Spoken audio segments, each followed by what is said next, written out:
があなたは嬉しそうに見せてくれた。慣れなくてつまずいて見つめ合って笑ったうちわを片手にあなたは僕の手を引っ張って息弾ませとてを会場へと急いだ。綿菓子屋のおじさんがこっちを見てる。それを見て僕は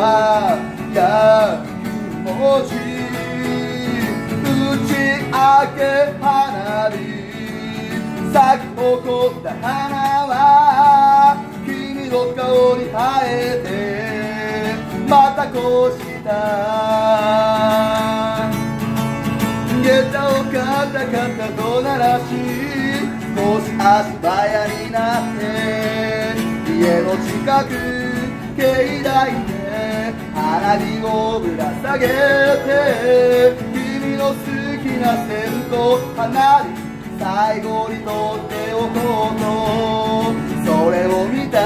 君は嬉しそうに恐れた。7月の夜風はちょっと肌寒くて水面に映る二人の顔夜空に映そう線香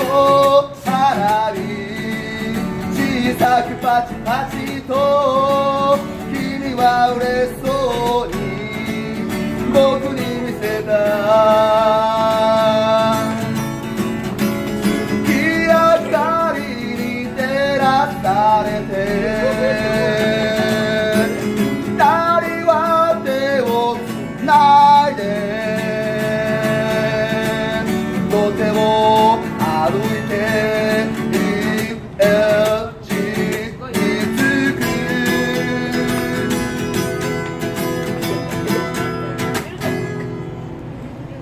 真夏の夜空に咲いた幸せの花二人の気持ちを動かせた。打ち上げ花火咲き誇った花は君の顔に生えて